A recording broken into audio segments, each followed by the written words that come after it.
On this episode of Summed Up True Crime, I'll be going over the Menendez brothers. It's come up recently with their appeals and possible changes in their sentencing. The crime took place on August 20th, 1989. Lyle, who was 21, and Eric Menendez, who was 18, shot and killed their wealthy parents, Jose and Kitty Menendez, in their Beverly Hills mansion. They used shotguns and fired multiple rounds at close range, leaving a gruesome scene. They later called 911 claiming that they discovered the bodies and that somebody else had done it.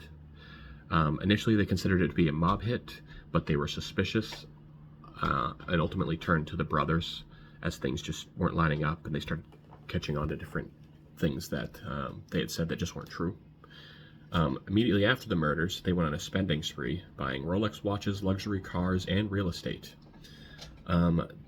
Ultimately, a key break came when Eric confessed to his psychologist, and the psychologist's girlfriends tipped off the police.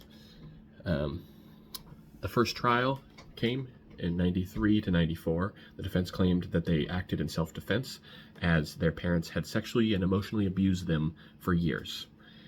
They argued that the opposite, though, the prosecution argued that it was premeditated murder for the inheritance, as it was noted that their dad was known to be a difficult person and was likely threatening that he was not going to leave them anything.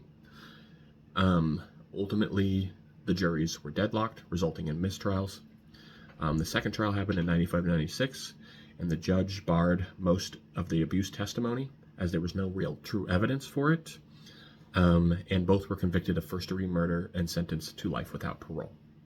In 2024, the LA District Attorney recommended a resentencing, citing new evidence that involved views of the childhood trauma.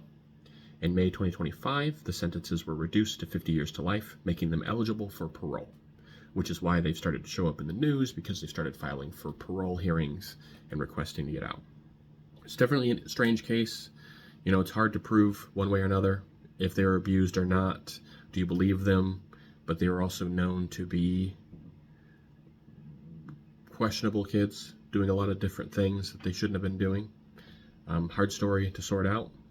Let me know what you guys think. Should they get out? Do you feel that they were justified in their actions? Until next time.